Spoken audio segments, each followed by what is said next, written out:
बिस्मिल्लाहिर्रहमानिर्रहीम। Dear viewers and students, आज मैं आप लोगों के लिए एक ऐसा ट्यूटोरियल लेकर आया जिसके लिए बहुत सारे स्टूडेंट्स की रिक्वेस्ट थी, बहुत सारे व्यूअर्स की रिक्वेस्ट थी। मींस कि आज वो हम टॉपिक ऑपरेटिंग सिस्टम, एक बहुत ही इंपॉर्टेंट टॉपिक डिस्कस करने जा रहे हैं। इससे पहले हम लोगों ने डिस्कस किया था कि ऑपरेटिंग सिस्टम के अंदर जो प्रोसेस हैं उसकी प्रोसेस किससे कहते हैं, प्रोसेस की स्टेट्स कौन कौन सी होती हैं। आज हम लोग वो प्रोसेस कैसे सिस्टम की तरफ जाते हैं, कैसे उनको स्केड्यूल किया जाता है, इसको डिस्कस करेंगे। सबसे पहली बात है कि हम लोग इस बात को अंडरस्टैंड करेंगे कि हमें स्केड्यूलिंग की ज़रूरत कहाँ होती है। नंबर वन, हम जब लोग स्केड्यूलिंग एल्गोरिथम्स की बात करते हैं, वी नो वेरी वेल कि we have number of processes, कि हमारे पास सिस्टम के अंदर एक सिंगल प्रोसेस नहीं होता बल्कि नंबर ऑफ प्रोसेसेस होते हैं। सिंगल प्रोसेस नहीं होता बल्कि नंबर ऑफ प्रोसेसेस होते हैं।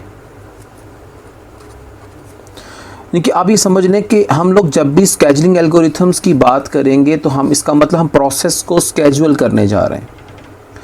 अब प्रोसेस की जो स्केड्यूलिंग होती है that will be depends on the environment where we apply it. हम जब मल्टी प्रोसेसिंग में काम कर रहे होते हैं इन्वायरमेंट के अंदर, जिसे हम लोग क्या कहते हैं, अनदर टर्मिनोलॉजी,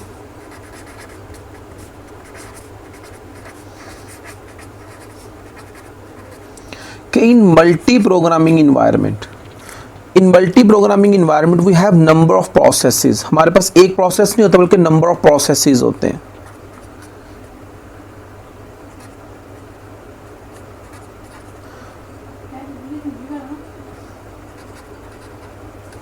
हम जब मल्टी प्रोग्रामिंग इन्वायरमेंट की बात करते हैं इसका मतलब we have number of processes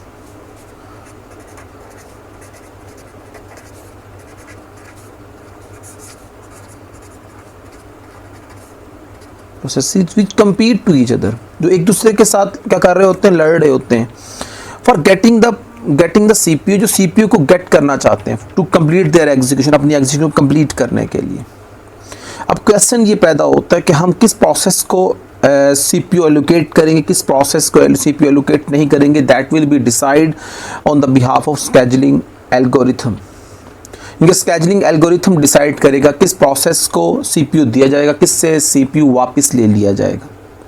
बड़ी सिंपल सी बात यहाँ कह देना चाहता हूँ कि आप लोग ये समझ लें कि अगर आपके पास एक मेन मेमोरी है, मेन का मतलब यहाँ पर रैम है, in RAM we have number of processes. Consider P node, P1, P2 and so on Pn। We have number of processes. We have a CPU, हमारे पास एक CPU है, and all the processes which are in the memory they want to get the control of the CPU। इस CPU के control को gate करना चाहते हैं वो, मीन्स कि वो चाहते हैं इनको CPU दे दिया जाए for what, to complete their execution, ताकि उनकी एग्जीक्यूशन कंप्लीट हो जाए। बेसिकली एक ऐसी टेक्निक जिसके थ्रू हम लोग प्रोसेस को स्केड्यूल करते हैं कि किसको सीपीयू का कंट्रोल दिया जाएगा, किसको कंट्रोल लिया जाएगा। That will be the scheduling algorithm या स्केड्यूलिंग क्राइटेरिया। ये तो बात यहाँ पर हो गई कि स्केड्यूलिंग एल्गोरिथम्स क्यों ज़रूरी होते हैं और किस इन्वायरमेंट में की जाते हैं।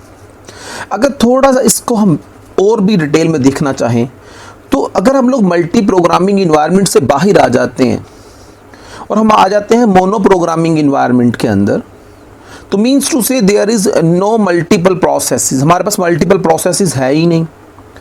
We have a single process, one process होगा जो आपकी रैम में फॉल कर रहा होगा, और वन सीपीयू होगा जिसको वो एलोकेट कर दिया जाएगा। There is no such arrangement like in the multi programming environment. That is the basic need of scheduling algorithm. थोड़ा सा डिटेल में जाना चाहता हूँ आपके साथ इस ट्यूटोरियल के अंदर, ताकि आपकी बात क्लियर हो सके कि हम लोग जब बात करते हैं फेस ऑफ स्केड्यूलिंग, थोड़ा सा यहाँ बात करते हैं हमारे पास कितने फेसेस होते हैं। जब बात फेस की जाती है we have 3, number 1, number 2 and number 3। एक होता है LTS, long term scheduler, long term scheduling कहलाते हैं।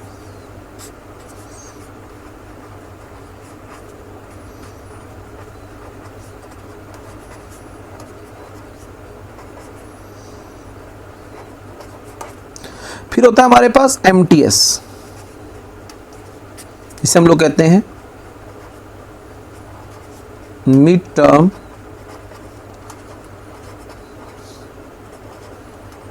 स्केड्यूलिंग। थर्ड होता है हमारे पास STS, this is most important तो सारे होते हैं मगर ज़्यादा जो हमारा कंसंट्रेशन रहेगी वो STS पे रहेगी, शॉर्ट टर्म शेड्यूलर पे। इसे हम लोग कहते हैं शॉर्ट टर्म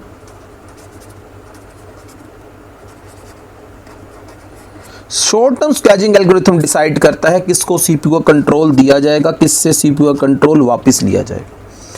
जितने भी प्रोसेस सिस्टम में शेड्यूल्ड होना चाहते हैं उन सब का ताल्लुक आप लोग का लॉन्ग टर्म शेड्यूलर से होता है। और जब कोई प्रोसेस मेमोरी में आ जाता है that will B control by the STS, उसे शॉर्ट टर्म शेड्यूलर कंट्रोल कर रहा होता है। लेकिन जब हम लोग बात करते MTS की, इसका ताल्लुक आपके सिस्टम की डिस्क के साथ होता है, जिसे हम लोग हार्ड डिस्क कहते हैं। वो प्रोसेसेस जो हार्ड डिस्क से रैम की तरफ या रैम से वापस हार्ड डिस्क की तरफ मूव करते हैं, इनकी जो कंट्रोलिंग है वो MTS कर रहा होता है, मिड टर्म स्केड्यूलिंग एल्गोरिथम कर रहा होता है। ये दो तरह की स्केड्यूलिंग होती है इसके अंदर, एक होता है स्वैप इन और एक होता है स्वैप्ड आउट। अब यहां पे डिटेल बता देना चाहता हूं कि स्वैप्ड इन और स्वैप्ड आउट बेसिकली क्या होता है। आइए हम इसको देखते हैं। जब हम लोग बात करते हैं सिस्टम में स्वैप्ड इन या स्वैप्ड आउट, हम इन दोनों में से किसी एक की बात करते हैं। पहले वो just we consider कि we have a disk, we have a RAM. Whenever a process P node come into the queue, Q का लफ्ज़ इसलिए यूज है क्योंकि प्रोसेस आके क्यू में लग जाते हैं, कतार में लग जाते हैं। Whenever a process come into the queue for execution, that is called the swap in, means के इसको लाया जा रहा है। For what? For execution, इसको एग्जीक्यूट किया जाएगा, यानी कि पी नोड अब एग्जीक्यूट होगा।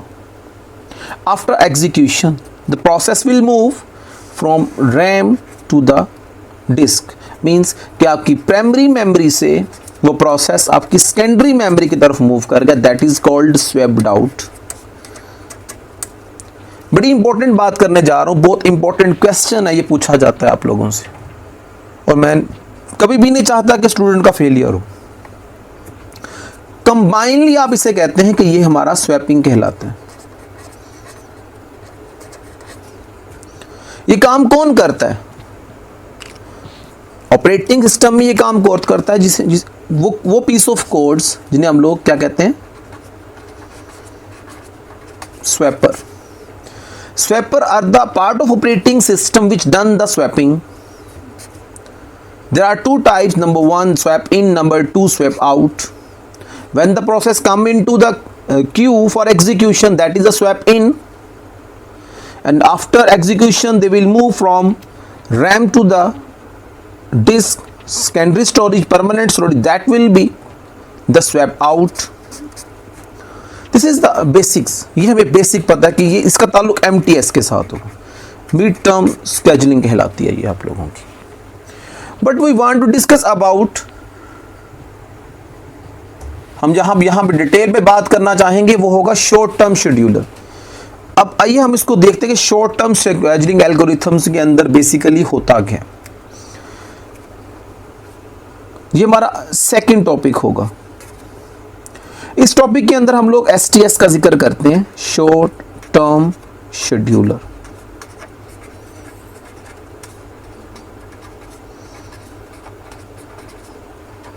इसे हम लोग शॉर्ट टर्म स्केड्यूलिंग भी कह रहे होते, सॉरी।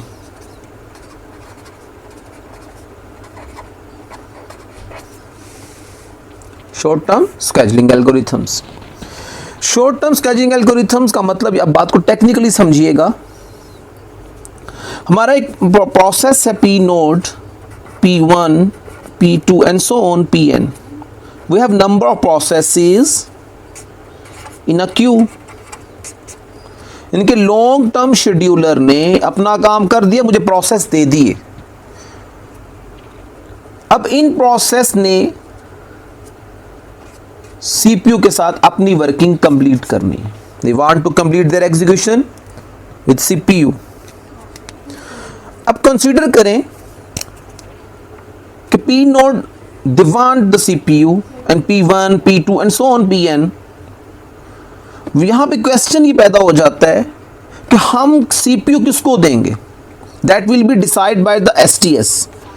ये कौन डिसाइड करेगा? STS डिसाइड करेगा। Short term scheduling algorithm will decide it. Decide करेगा कि कौन सा प्रोसेस सीपीयू का कंट्रोल गेट करेगा और किस से सीपीयू का कंट्रोल वापस ले लिया जाएगा।